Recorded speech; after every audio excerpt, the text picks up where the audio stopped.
평안하십니까? 주님 안에 예배 자리에 나와 있는 저와 여러분들이 가장 세상에서 세상이 누릴 수 없는 그 평안을 누리는 하나님의 사람들인 줄 믿습니다. 그 평화를 우리에게 주시기 위해서 하나님께서 독생자 예수 그리스도를 우리에게 보내셨다는 사실을 다시 한번 기억하면서 그 은혜에 감격하면서 예배의 자리로, 말씀의 자리로 나아가시는 저와 여러분 되시기를 주님 이름으로 축복합니다. 어떤 한 중년의 신사가 있었습니다. 중년이 되면 이 몸의 변화를 느끼게 되죠. 그래서 그 부분을 이렇게 좀 어떻게든지 만회를 해보려고, 멋있게 보이려고 늘 양복을 입는 걸 좋아했던 중년 신사가 있었습니다. 사실 양복 입는다는 게 불편하기도 하죠, 매번. 그런데 이분은 늘 양복을 입고 출퇴근을 했습니다. 매번 셔츠를 입고, 다려진 셔츠를 잘 입고, 타이를 메고, 양복을 입고, 그리고 출퇴근을 했습니다. 그게 너무 멋있어 보였어요. 자기가 거울을 이렇게 보면서 양복 입은 모습이 너무 좋았어요. 그런데 그 중년에게 문제가 생겼습니다. 갑자기 어느 날부터 귀에서 막 소리가 나기 시작하는 거예요. 귀가 막 울림이 생기고 눈이 막 충혈이 되기 시작하는 거예요. 그럼 무슨 말을 하려고 그러면 얼굴이 이렇게 막 자꾸 붉어져요. 그래서 야, 내가 왜 이러지 갑자기? 그런 생각을 합니다. 내가 건강해 보이는 것 같은데, 괜찮아 보이는 것 같은데 내가 왜 이런 증상들이 자꾸 나타나지 해서 의사 선생님을 찾아갑니다. 의사 선생님이 진찰을 해보고 피를 뽑아보고 해봤는데 특별히 문제가 없는 것 같아요. 그래서 괜찮은 것 같은데요, 제가 보기에는 괜찮은 것 같은데 조금 쉬시면 괜찮아질 것 같다고. 그래서 며칠 회사도 쉬고 좀 쉬고 다시 찾아왔습니다. 괜찮은 것 같았는데 다시 회사 며칠 출근하려고 하니까 또 다시 그 증상이 지금 다시 나타납니다. 그래요? 조금 정밀 검사를 해보죠 해서 입원을 해서 CT 촬영도 하고 뭐 해봤습니다. 혹시 뇌에 문제가 있나 해서 뭐 MRI도 찍고 해봤는데 전혀 검사 결과에는 전혀 나오지 않는 거예요. 그래서 괜찮은 것 같으니까, 너무 신경성인 것 같으니까 염려 마시고 직장을 출근을 하셔도 될 것 같습니다 해서 또 직장 출근했어요. 한 일주일 좀 지나고 또 찾아왔어요. 의사 선생님한테. 선생님, 제가 도저히 이렇게는 못 살 것 같습니다. 정말 계속 귀가 막 울리고 눈이 충혈되고 무슨 말만 하려고 그러면 얼굴이 뻘개지는데 제가 이렇게 해서 어떻게 직장 생활을 하겠습니까? 그랬더니 의사 선생님이 도저히 제가 해결할 길이 없는 것 같은데 그냥 마음 편하게 드시고 싶은 거 편하게 드시고, 일단은 심리적으로 일단 해보는 것밖에 없는 것 같다고, 검사에서 안 나오니까 그냥 드시고 싶은 거 드시고 하시고 싶은 거 하시고 조금 그렇게 좀 지내다 오시면 어떻겠습니까 하고 얘기를 하고 딱 나왔는데 그 의사 선생님 말씀이 꼭 이제 당신은 대책이 없으니까 죽을 날 받아놓은 사람처럼 그냥 하고 싶은 거 하다가 뭐 갑자기 언제 삶이 마감될지 모르니까 하고 싶은 거 하십시오라고 들린 거예요. 이분이 마음이 너무 우울하고 힘들어서 정말 살 의욕도 없고, 그래서 이분이 그래, 내가 그동안 내가 양복 열심히 입고 다녔지만 늘 그냥 싼 옷들, 이렇게 싼 기성복들 이렇게 사 입었는데 이제는 내가 언제 얼마나 살지도 모르니까 맞춤 양복 멋있게 한번 입어보자 하고 맞춤 양복집에 가서 셔츠도 맞춰주시고 양복도 맞춰주시고 좋은 기지 한번 줘보세요 해서 그냥 좋은 천을 가지고 양복을 맞추기로 했어요. 이걸로 해주시고 셔츠는 이걸로 해서 뭐 2벌 해주십시오 뭐 이렇게 해서 다 계약이 됐어요. 그러면 네 손님 치수를 재시죠 하고 이렇게 치수를 재고 어깨 눌 재고 팔 재고 가슴 둘레 재고 뭐 하다가 이제 셔츠를 만들어야 되니까 목 사이즈를 한번 재겠습니다 하고 목을 이렇게 딱 재고 16반입니다 이렇게 하니까, 아니 무슨 소리 하세요 선생님, 제가 원래 젊었을 때부터 지금까지 15반을 입습니다. 무슨 말인지 알죠? 목 사이즈가 15반을 제가 항상 입었는데 무슨 16반을 얘기를 하십니까? 아니 제가 지금 쟀는데요. 그럼 다시 그럼 재겠습니다 하고 다시 쟀어요. 다시 재니까 16반이에요. 다시 이분이 화를 내는 거예요. 아니 왜 그러시냐고. 제가 계속 15살 때부터 제가 사실 셔츠 입는 거 좋아했고 제가 지금도 계속 셔츠 입고 출퇴근하는데 저는 15반을 입습니다. 그랬더니 그 재단사가 하시는 말씀이, 당신 그렇게 계속 15반을 입으면 눈이 충혈되고 귀에서 소리 나고 얼굴이 붉어질 거라고 말할 때마다 그 얘기를 했다라는 거예요. 여러분 잘 이해를 못 하시죠? 사실 목사인 저는 셔츠를 계속 입어야 되잖아요. 어떨 때는 이거 옛날에 맞았으니까 하고 입고 사무실 와가지고 이 타이를 매려 그러면 이게 앞이 이렇게 벌어져 있는 데가 있어요. 그럼 막 단추를 일단 잠그고 타이로 막 틀어 막습니다, 여기를. 그러고 나면 얼마나 불편한지 몰라요. 결국 이분의 원인이 뭐였죠? 사이즈 맞지 않는 꽉 끼는 와이셔츠가 목을 조르는 거예요. 그래서 출근할 때마다 어지러운 거, 힘드는 거예요. 집에서 좀 쉬면 괜찮은데 다시 출근 한 3일만 하면 문제를 바로 인식하지 못하면 간단하게 와이셔츠 그 사이즈만 바꾸면 되는데 문제를 인식하지 못하면 해결할 수가 없습니다. 이런 웃기는 얘기인 것 같지만 여러분, 우리가 인생을 살아가면서 우리의 인생이 왜 이렇게 목졸림을 당하지 하고 느끼면서 살아가는 사람들이 많이 있다는 거예요.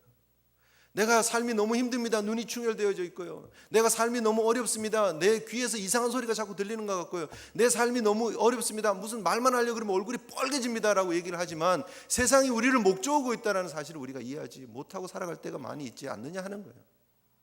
근본적인 문제는 그 셔츠 단추를 풀어버리는 것입니다. 그 꽉 조여버리는 셔츠를 벗어버리는 것입니다. 새 옷을 입는 것입니다. 나에게 맞는 옷, 편안한 옷, 그것을 입어야 우리의 삶의 문제들이 해결될 수 있다는 간단한 문제이지만, 그러나 그것을 깨닫지 못하고 나는 괜찮은데, 나는 15만 입었는데 계속 내 인생에 문제가 없다라고 외치고 있는 세상 사람들 모습들이 여러분 어떻게 보여지고 계십니까? 우리가 야곱의 인생을 쭉 살펴보고 있습니다. 그의 인생의 걸음걸음을 함께 하시는 하나님의 모습을 쭉 보았는데요, 여전히 야곱이 우리에게 보여주고 있는 모습은 부족한 모습 투성입니다. 야곱의 인생 전체를 보면 계속해서 야곱은 실패하고 넘어지는데 하나님은 그를 다시 이렇게 세워주는 이야기예요. 하나님이 그의 인생의 문제를 근본적으로 해결해 주시기 위해서 베델에서 만나 주시고, 하나님께서 그 베델로 다시 와서 제단을 쌓게 요청을 하고 있지만 베델을 잊어버리고 살아가고 있는 야곱의 인생에는 계속해서 문제투성이만 벌어지고 나타나고 있다라는 것이죠. 삼촌 집에 가서 어느 정도 경제적으로 안정이 되고 나니까 베델은 잃어버립니다. 그리고 그곳에서 자식 낳고 그곳에서 재물이 늘어나는 그런 재미에 푹 빠져 있다가 고향으로 돌아올 생각은 하지 않습니다. 하나님이 개입하시고 돌아가라고 말씀하십니다. 아버지 땅으로 돌아가라고. 그리고 하나님께서 라반의 추격을 막아주시고, 하나님께서 그 브니엘에서 야복 강가에서 하나님이 직접 만나주시고 씨름해 주시면서 야곱을 이스라엘로 바꾸어 주십니다. 그렇게 하나님이 개입하시면서 그의 인생을 지켜주시고 인도해 주셔서 여기까지 오게 하셨는데도 불구하고 약속의 땅 가나안에 들어와서 야곱이 보였던 행적은 베델이 아닌 세겜에 머무는 삶이었다는 거예요. 세상이 좋아서, 세상의 화려함이 좋아서, 그 멋진 모습이 좋아서 나도 그곳에 들어가서 함께 속해 있는 그 세상의 삶의 즐거움에 빠질 수 있을 것 같아서 거기에 머물고 있는 야곱과 야곱의 가족들의 모습을 본다라는 것이죠. 그것이 장장 10년입니다. 그런데 그 인생에 너무나 아픈 상처가 벌어지고 맙니다. 디나가 성폭행을 당하는 그런 모습이 나타납니다. 그리고 아들들이, 시몬과 레위를 중심으로 해서 아들들이 가서 그 성에 있는 모든 남자들을 다 학살해 버립니다. 말 그대로. 그리고 여자들과 재물을 노략해오는, 정말 하나님의 사람이다라고 말하기에 부끄러울 정도의 모습을 보여주는 야곱의 자녀들의 모습들을 보게 됩니다. 그리고 그 모습을 보면서도 아무 말도 하지 않는 야곱. 그러면서 오히려 아들들을 책망하면서 너희들이 나로 하여금 이 어려움을 당면하게 했다라고. 나는 수가 적고 그들은 모여서 나를 칠 것이고 나를 죽이리니 그들이 나와 내 집을 멸망할 것이다라고 원망 섞인 얘기들만 아들 앞에서 합니다. 그래서 아들이 하는 얘기가 무엇입니까? 그러면 우리 누이를 창녀같이 대접하는 저 사람들 그냥 가만히 두는 게 옳습니까? 라고 얘기를 합니다. 그때에 야곱은 아무 말도 하지 못합니다. 어떻게 보면 야곱의 인생에 있어서 가장 바닥에 떨어진 시점이 아닌가 이렇게 생각이 됩니다. 우리가 기대했던 야곱의 인생에 가장 오점이 될 만한 부분이 아닌가 이렇게 생각이 됩니다. 어쩌면 이럴 수가 있느냐는 거죠. 그전에는 몰라도 처음 베델에서 하나님을 만나고 난 이후에 그 베델을 잊어버리고 세상에서 적당히 살아갈 때는 몰라도 적어도 야복강강에 하나님이 직접 찾아오셔서 씨름하시고 그 환도뼈를 치시고 그를 쩔뚝거리게 만들면서 하나님의 손대심, 하나님의 간섭하심을 보여주시고 이름을 야곱에서 이스라엘로 바꿔주었으면 적어도 그 이후의 삶은 바뀌어야 되는데 그의 삶의 모습을 보면 문제투성이다라는 거죠. 이제 야곱은 사면초가입니다. 말 그대로 이러지도 저러지도 못합니다. 옴짝달짝 못하는 인생의 모습을 그대로 보여주고 있습니다. 다시 삼촌 라반에게 도망갈 수 있습니까? 그러지 못하죠. 라반과 이미 맹세를 했는데요, 경계석을 세워놓고 넘어오지 않고 이쪽에서도 넘어가지 않겠다고 했는데요, 에서를 다시 찾아갈 수 있습니까? 세일에 있는 에서를 찾아가서 형 지금 큰일 났어요, 저를 좀 살려주세요, 이럴 수 있습니까? 가려면 진작 갔었어야죠. 지금 10년이 훌쩍 지났는데 무슨 염치로 지금 형에게 가서 살려달라고 얘기를 합니까? 그리고 형도 만만치 않은 사람인데, 그죠? 이러지도 저러지도 못합니다. 오늘 성경은 입 다물고 있는 야곱의 모습을 보여줍니다. 대책 없는 야곱의 모습을 보여줍니다. 그저 코를 쭉 빠뜨려 놓고 어깨 쭉 처진 모습으로 그냥 바닥을 쳐다보고 있는 야곱의 모습으로 34장이 끝나고 그 다음의 이야기를 우리에게 어떤 모습들을 기대하게 상상하게 만들어주고 있습니까? 사실은 원래 같으면 하나님 진짜 잘못했습니다. 하나님 제가 원래 이러려고 했던 게 아닌데 세김이 아니라 베델로 갔었어야 되는데 하나님 제가 진짜 잘못했습니다 하고 하나님 앞에 회개하고 하나님 앞에 잘못했다 그러고 하나님 한 번만 더 기회를 주십시오. 그러면 하나님은 마지 못해서 어이구 정말 이리 와 뭐 그렇게 해서 하나님 지켜주시는 그런 그림이 그려져야 될 것 같아요. 그렇지 않습니까? 근데 오늘 본문에 제가 오늘 본문을 묵상하면서요 정말 가장 은혜를 받았던 부분이 뭐냐면 35장 1절 시작하는 부분입니다. 하나님이 야곱에게 이르시되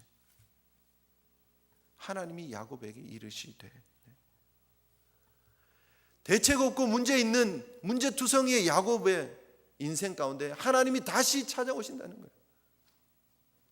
여러분 야곱의 이야기에 사실은 35장이 마지막이라고 보셔도 됩니다. 이후에는 사실은 에서의 족보가 나오고 그 다음에는 요셉의 이야기가 나와요. 그래서 야곱의 이야기는 사실 35장이 거의 끝이다 그렇게 보시면 돼요.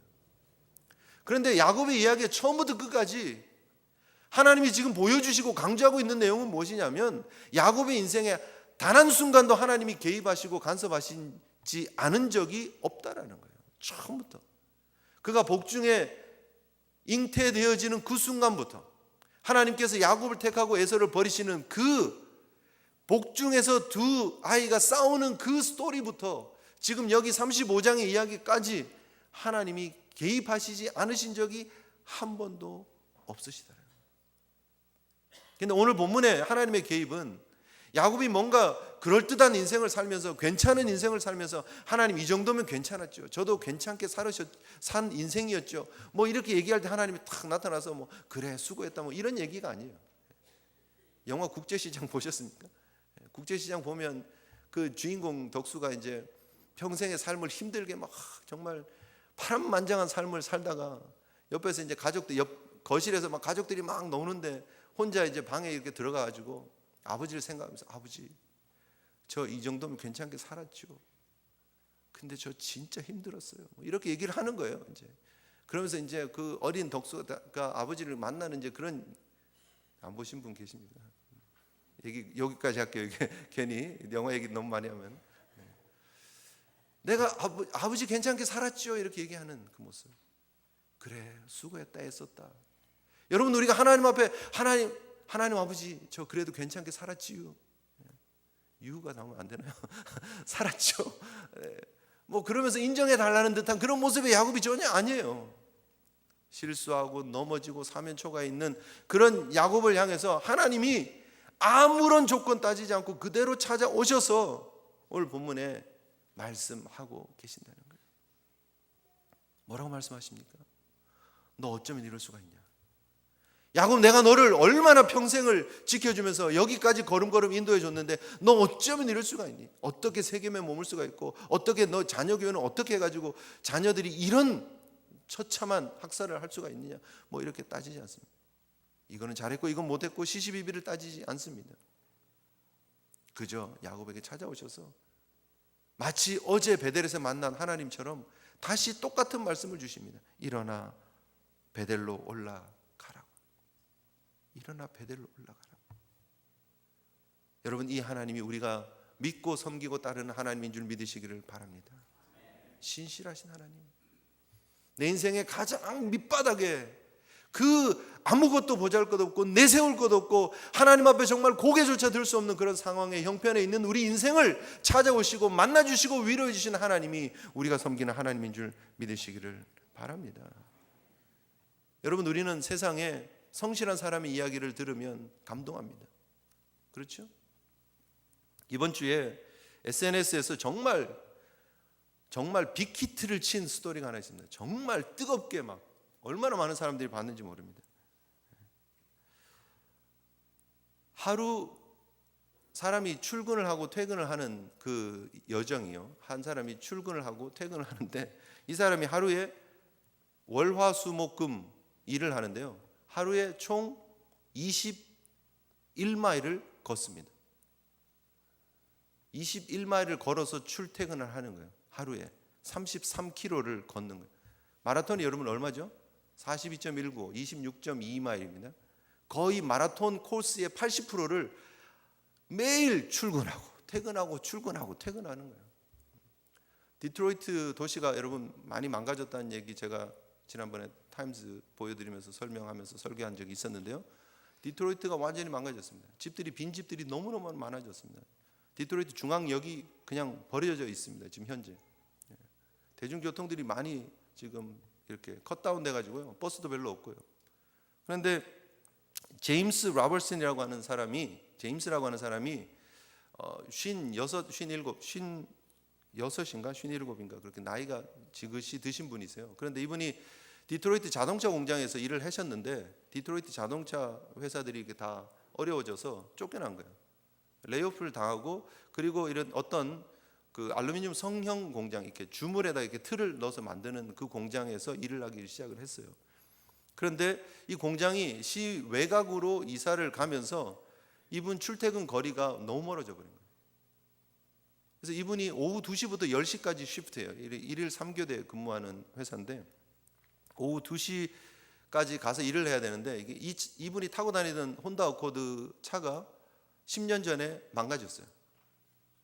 그리고 나서 차가 없고 이게 뭐 다시 차를 사려고 하니까 형편도 안 되고, 그래서 그냥 걸어 다니고 대중교통을 하기를 시작했는데 그렇게 10년 동안 21마일을 걸어서 출퇴근을 하신 거예요.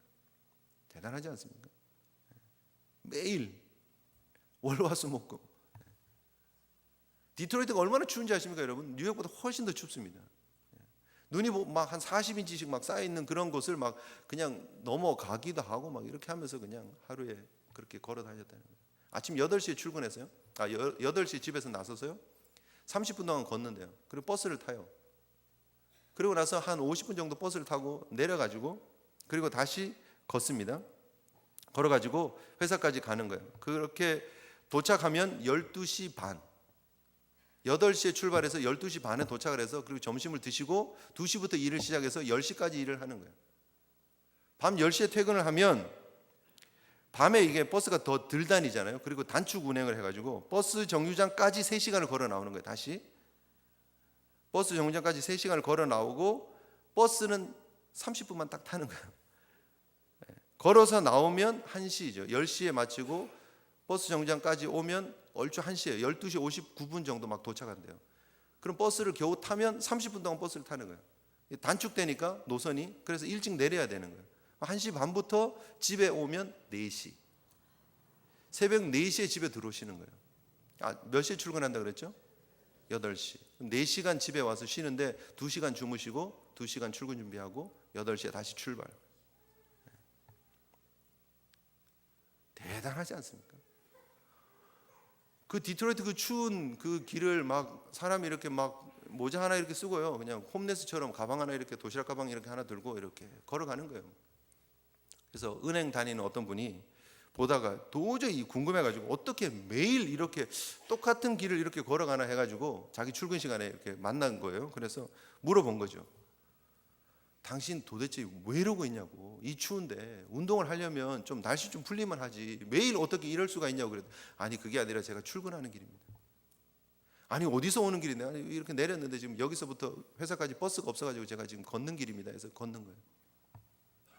깜짝 놀라가지고 어디서 오냐고 그랬더니 디트로이트 시리에서 오는 거예요. 그래서 확인을 해보니까 진짜 맞는 거예요. 나중에는 이분이 집에까지 데려다 주기도 했었다 그러더라고요. 그 은행 다니는 사람이. 이 사실이 너무 신기해가지고 이분은 자기는 이렇게 히터를 이렇게 틀고 이렇게 가는데도 발이 시려운데 밖에서 이렇게 걸어서 출근하는 사람이 너무 신기해서 그래서 그분 이야기를 조금 취재를 하기로 해서 기사로 만들었어요. 근데 확인을 해보니까 맞았던 거예요. 그 집에서 매일 그렇게 다니는 거예요. 일주일 내내 그렇게 다니는 거예요. 회사에 확인을 해보니까 10년 동안 결근한 적도 없고 지각한 적도 없고 대단하지 않습니까? 그래서 어떤 청년이 이분의 이야기를 보고 나서 그 에반 리디라고 하는 사람이 그 고펀드미라고 하는 그런 클라우딩 펀드 하는 게 있어요. 인터넷에 어떤 사연을 올리면 사람들이 돈을 조금씩 이렇게 내 가지고 이렇게 기금 모금을 하는 게 있더라고요. 거기에다가 이 스토리를 올렸습니다. 이 사람 사진하고 스토리하고 기사를 이렇게 탁 올렸는데 처음 목표는 한 5,000불만 이렇게 모았으면 좋겠다. 그랬는데 아니야 좀 올려서 한 15,000불 해가지고 차라도 한 대 했으면 좋겠다 뭐 이랬는데요. 일주일 만에 여러분 돈이 얼마 모인 줄 아십니까? 34만 2,730불. 12,972명이 도네이션을 했습니다. 제가 이렇게 캡처한 사진이 그때까지예요. 그러니까 그 뒤로 이제 지금 계속 뉴스가 막 돌았으니까 훨씬 더 많이 돈이 들어왔겠죠. 이 펀딩을 시작했던 이 청년이 처음에는 차를 사줘야 되겠다 그러다가 어떤 포드 딜러에서 우리가 차를 주겠습니다 해가지고 포드 토러스 있잖아요. 이분은 토러스의 향수가 있는 분이에요. 옛날 포드 토러스. 그래서 이 토러스를 한 대를 쫙 줍니다. 그래서 그러면 이 돈 모은 거 가지고 디트로이트가 보험료가 되게 비싸대요. 사람들이 막 떠나고 집은 비어 있고 막 범죄가 많고 사람들이 보험도 없이 막 차를 타고 그런데 디트로이트는 자기가 자동차 사고를 내면 보험회사에서 무조건 다 내준대요. 과실 뭐 이런 여부에 상관없이 보험회사에서 100% 커버를 해주니까 보험회사 보험료가 너무 비싼데 1년에 보험료가 10,000불이 넘는답니다. 디트로이트가 지금 1년에 보험료가 10,000불이 넘는답니다. 그래서 이분이 차를 못 사는. 그러니까 이게 좀 이해가 되죠, 그죠? 차는 어떻게든지 구할 수 있는데 보험료를 못 하는 거예요. 이분이 1년 내내 결근 안 하고 하루 8시간씩 일해가지고 2만 몇천 불을 받는 거예요. 10불 뭐 몇 전을 받더라고 보니까 미니멈 8불 얼마인데 그거 가지고 차를 운영을 못 하는 거예요. 그래서 그냥 걸어 다니신 거죠. 그랬더니 이제 차도 이제 한 대 들어오고 AAA에서 어떤 보험회사랑 이렇게 연결해가지고 보험도 이분 해주기로 하고 그래서 차도 들어오고 지금 보험도 들어오고 이분이 걸어다니고 힘들 때 마시는 음료가 마운틴 듀하고 코카콜라래요. 그래서 사람들이 이제 마운틴 듀하고 코카콜라 뭐 이렇게 있잖아요. 여러분 에너자이저 아십니까? 이렇게 Keep walking, Mountain Dew 뭐 이러면서 아마 지금 광고 모델이 될 거다 뭐 이런 얘기까지 이제 나오고 있는 그런 상황입니다. 어쨌든 한 인생이 이렇게 참 많은 사람들을 감동을 줍니다. 왜요? 그의 성실함, 그의 신실함 때문입니다. 자기에게 맡겨진 일을 제대로 감당하기 위해서, 가족을 부양하기 위해서 하루 21마일이나 되는 그 먼 거리를 9시간씩 걸어서 출퇴근을 하면서 가족을 서포트를 하고 자기의 직장을 출근하는 그 모습을 보면서 우리는 감동합니다. 감동하죠. 그래서 사람들이 박수를 치는 거 아니겠어요? 그래서 사람들이 돈을 막 10,000몇천 명이 거기다 돈을 집어넣어가지고 지금 30 몇만 불을 만들어 놓은 거 아니겠어요? 그리고 우리도 그런 얘기를 들으면 가슴이 뛰잖아요. 감동이 되고 이야, 정말 대단하다, 성실하다. 여러분 일하는 직장에서 동료들이 정말 이 사람은 너무 성실한 사람이에요. 이 사람은 비가 오나 눈이 오나 정시 출근이고 얼마나 성실한지 몰라요. 그런 사람들 보면 감동이 되지 않습니까, 여러분? 여러분 그런데 사람이 하는 성실은 그것 정도예요, 사실은. 사람이 보여줄 수 있는 성실은 이 정도예요. 그런데 우리가 이런 스토리를 보면서 감동하는 것, 감동 흘리고 감동하고 눈물도 흘리면서 하나님의 성실에 대한 이야기를 우리가 대할 때는 전혀 가슴에 요동이 없다라는 거예요. 당연한 것처럼. 오늘 본문에 하나님의 그 신실하신 사랑, 성실하신 모습이 그려지고 있지 않습니까? 여러분, 느껴지지 않습니까? 야곱이 이렇게 바닥을 치고 하나님 앞에 아무런 자격을 가지지 못한 인생이 된 상황에서도 하나님은 여전히 찾아오신다라는 거예요. 그것이 우리가 믿고 있는 하나님의 성실입니다. 그 하나님을 우리가 믿고 있다라는 거예요. 하나님 우리를 단 한 번도 버리신 적 없고 포기하신 적 없고, 우리는 10년 와 대단하다 출퇴근한 분을 박수를 치고 가슴에 감동을 받지만, 그러나 하나님은 야곱의 평생을 한 번도 떠나신 적이 없습니다. 아브라함을 부르신 이후에 아브라함의 그 가게를 한 번도 떠나신 적이 없습니다. 아니, 하나님께서 창조한 이후에 우리 인류를 한 번도 포기하시고 버리시고 떠나신 적이 없음을 믿으시길 바랍니다. 그 하나님 우리 인생을 향해서 하나님이 직접 대책을 세우시고 하나님께서 우리의 문제를 해결해 주시기 위해서 예수 그리스도를 십자가에 내어주시기까지 사랑하셨다는 사실을, 그 하나님의 사랑을, 그 신실하심을 십자가를 통해서 볼 줄 알아야 된다는 거예요. 너무 당연한 걸로 받고 있지 않습니까? 하나님의 신실하심은 당연한 거고, 우리 아이들이, 우리 자녀들이 우리에게 뭐 선물 하나 해주면 그거 감동해가지고 우리 애가요 이렇게 커가지고요 저한테 이런 감동을 줬어요. 우리 집 강아지가요 제가 집에만 들어오면요 이렇게 반겨주고요 얼마나 착하고 개가 사람보다 나아요, 그런 얘기 하죠. 하나님의 신실하심 우리가 얼마나 느끼고 있습니까? 오히려 여러분, 우리가 하나님의 신실하심을 이용해 먹지 않습니까? 너무나 당연한 것처럼. 강아지 얘기 나왔으니까 여러분, 강아지들 집에서 이렇게 키워보면은요, 강아지 따라서 이게 교만한 강아지들이 있어요. 이 강아지 종이 그런 애들이 있어요. 이게 조그만 강아지들 있잖아요. 뭐 시츄, 뭐 푸들, 뭐 이런 애들 있잖아요. 그 요크, 뭐 이런 애들 있잖아요. 요키 같은 애들. 그런 애들은요, 이게 치와와 같은 애들, 이런 애들. 주인 품에 이렇게 안겨가지고요, 자기가 주인한테 사랑을 받고 있다는 걸 알고 나면요 교만해져요. 집안에 어떤 사람들, 어떤 애들보다 자기가 더 사랑받고 있고 자기가 더 관심받아야 되고요, 자기가 더 주인하고 붙어 있어야 돼요.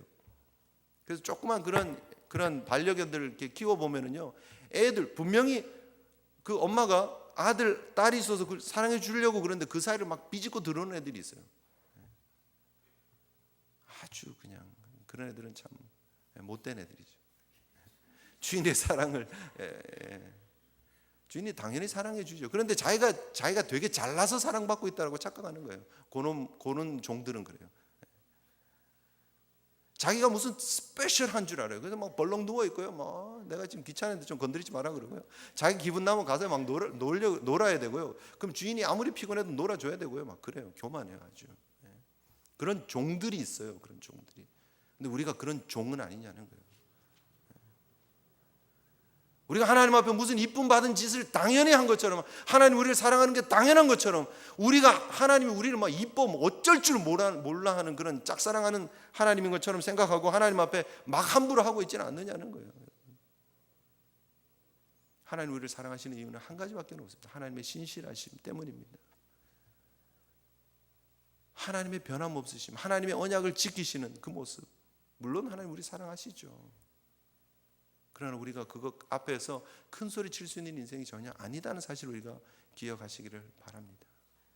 아무런 자격 없고 아무런 것도 내세울 것 없지만 하나님은 여전히 야곱을 찾아오셨고, 하나님은 여전히 사고투성이 말썽투성이 이스라엘 백성들을 광야에서 40년 동안 뺑뺑이 돌 수밖에 없는 그 이스라엘 백성들, 광야 세대들을 찾아오셔서 하나님 되어주시고 약속의 땅으로 인도하시고, 인생의 모습들 흔적들을 보면 하나님 앞에 큰 소리 칠 거 하나도 없는 우리 인생을 하나님이 찾아오셔서 하나님의 자녀 삼으신 줄 믿으시기를 바랍니다. 시시비비 따지지 않으시고 하나님의 사랑으로 우리를 품어주시고 우리를 향한 그 신실한 사랑으로 우리의 하나님 되어 주셨다는 사실을 여러분 기억하시기를 주님의 이름으로 축복합니다. 이 예배의 자리가 그 사실을 기억하는 자리가 되어야 될 줄 믿습니다. 그 하나님이 오늘 여러분들을 향해서 말씀하십니다. 일어나 베델로 올라가서 거기 거주하며.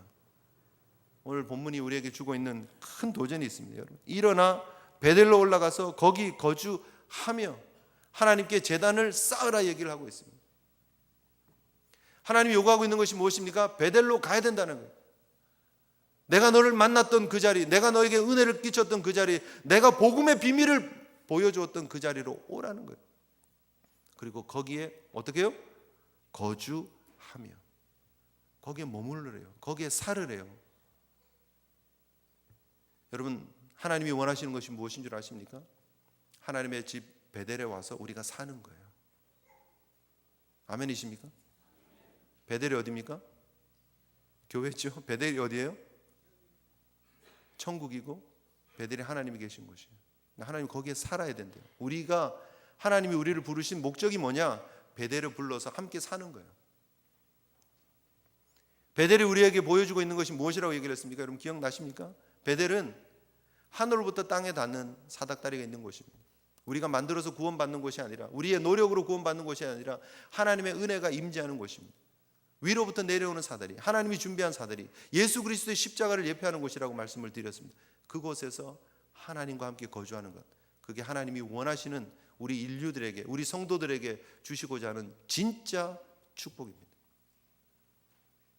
여러분, 우리가 이 예배 자리에 잠시 와서 예배 드리고 떠나는 인생이 되시면 안 될 줄 압니다. 교회를 방문하는 사람이 되면 안 됩니다. 이곳은 예배를 드리는 건물입니다. 예배를 드리는 건물일 뿐입니다. 이곳은 왔다가 여러분 떠나셔야죠. 여기 계속 계시면 안 됩니다. 여러분, 제가 골치 아픕니다. 가십시오. 삶의 현장으로 가셔서 여러분 일하십시오. 여기서 목사님 여기서 살 테니까 아파트 지어주십시오. 이러면 어떻게 합니까? 교회에다가 막 침대 깔아달라 그러면 어떻게 합니까? 안 되죠, 당연히. 여러분 삶의 현장으로 가셔야 됩니다. 그러나 그 삶의 현장이 여러분의 베델이 되어야 될 줄 믿습니다. 그곳이 하나님께 예배하는 자리가 되어야 될 줄 믿습니다. 그곳에서 거주해야 됩니다. 그곳에서 살아야 합니다. 세상으로 가면 안 돼요. 세상 세겜 기웃기웃하면 안 돼요. 사실 하나님이 뭐를 얘기를 하십니까? 일어나 베델로 올라가서 거기 거주하며. 근데 사실 야곱이 베델에서 살았습니까? 그러진 않아요, 사실은. 왜요?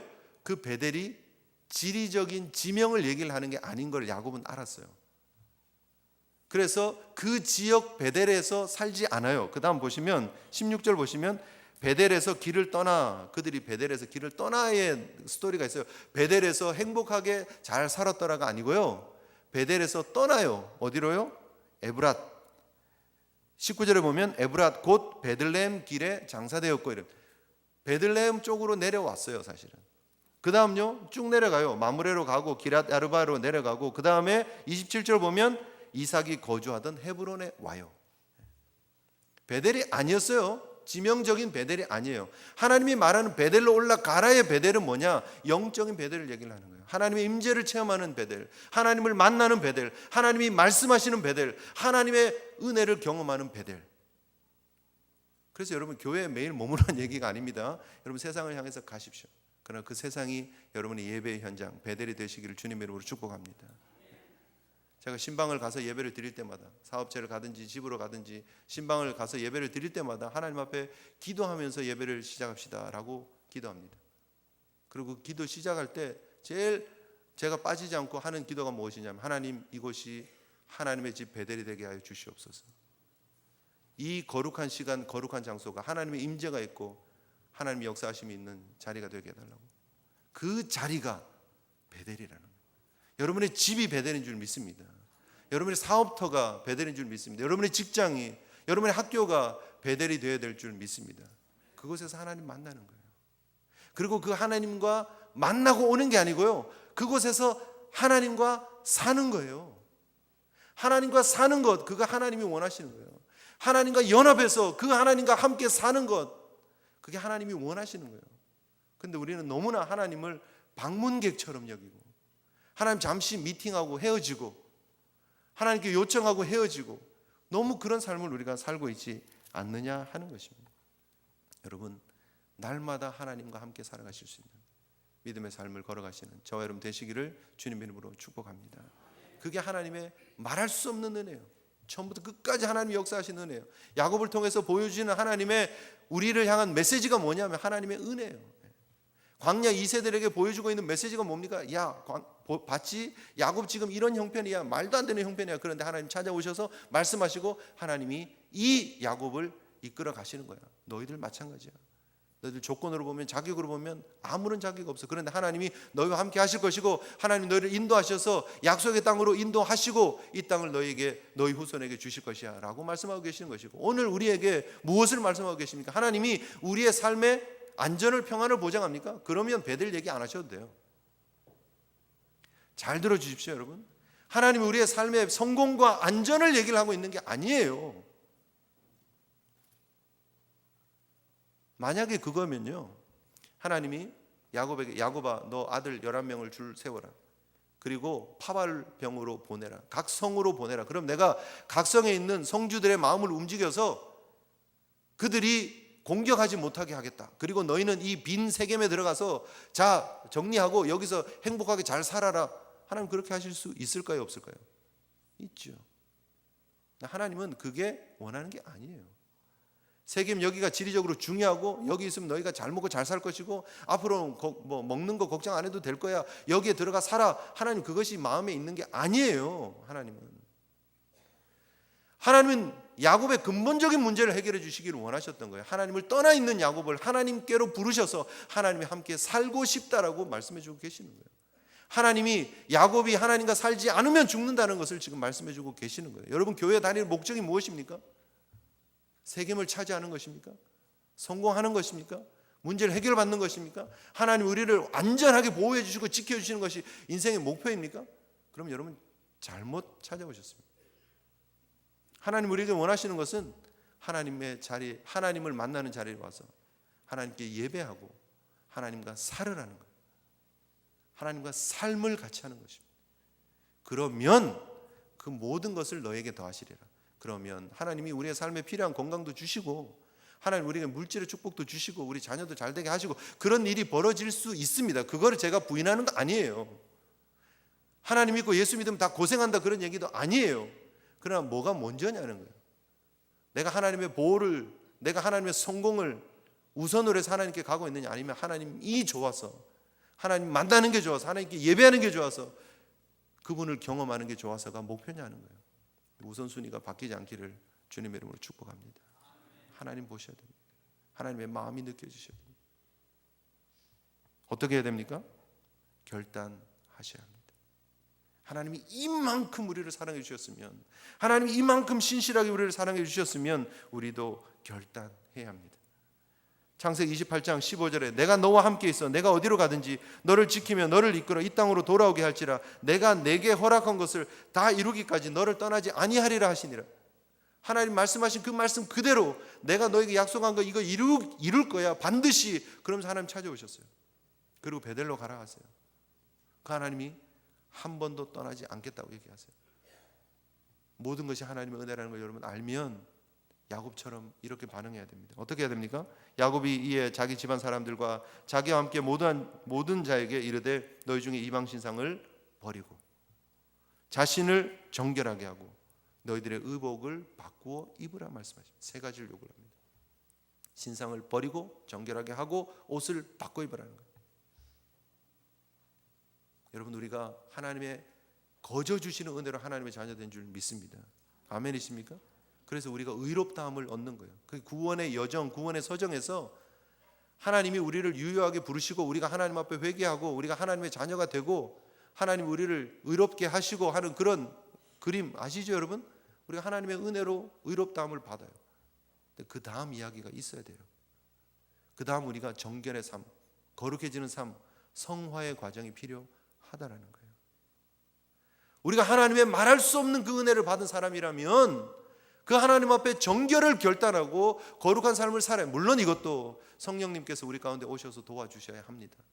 삶의 순간순간 우리의 걸음걸음 인도해 주시고 우리의 판단을 인도해 주셔야 우리가 거룩한 삶을 살아갈 수 있죠. 그러나 여러분 적어도 거룩을 꿈꿔야 됩니다. 거룩을 열망해야 됩니다. 그리고 정결한 삶을 하나님 앞에 드리기 위해서 최선을 다해야 됩니다. 어떻게 해요? 이방 신상을 버려야 됩니다. 하나님보다 더 사랑하고 있는, 하나님보다 더 소중하게 붙잡고 있는 것들을 버려야 합니다. 누가 이 집안에 지금 누가 가지고 있죠? 라헬이 가지고 있잖아요. 네. 아버지 라반 거를 이렇게 훔쳐가지고 드라빔 하나 훔쳐가지고 이렇게 안장에다 이렇게 숨겨가지고 왔잖아요. 지금 아직 있을 거 아니에요. 그대로 지금 야곱이 아는 거예요. 하나님께서 원하시는 것이 이것이 아니었구나. 내 인생이 성공하고 내 인생이 부자가 되고 내 인생이 안전을 누리는 게 아니었구나. 하나님이 원하시는 것은 베델에서의 예배였구나, 베델에서의 제사였구나를 깨닫고 나서 그는 집안에 있는 모든 이방 신상을 걷어서 땅에다가 묻어버립니다. 여러분, 우리가 하나님 앞에 나와서 예배를 드리는데요, 은혜가 안 될 때 있습니까? 하나님 앞에 결단하고 믿음의 길을 걷는다 그러는데 아직도 여전히 하나님의 은혜가 느껴지지 않습니까? 여러분, 우리가 이방 신상과 하나님을 겸해서 섬기고 있지는 않는지 살펴보시기를 바랍니다. 내 마음을 장악하고 있는 세상 것들, 이거는 세상이 다 해요. 여기 오늘 본문을 보면 뭐라고 얘기합니까? 자기 손에 있는 이방 신상들, 이거는 드라빔 같은 거 손에 잡히는 거겠죠. 그 다음에 뭐를 뺐다고요? 귀고리. 이때 당시에 고대 근동의 여인들이 하고 있는 모든 장신구는 다 신상이다 이렇게 보시면 됩니다. 부적이다 이렇게 보시면 됩니다. 왜 귀걸이를 하고 왜 코를 뚫고 왜 목걸이를 하고 왜 막 몸에다 덕지덕지 걸치냐? 그게 부적이었어요.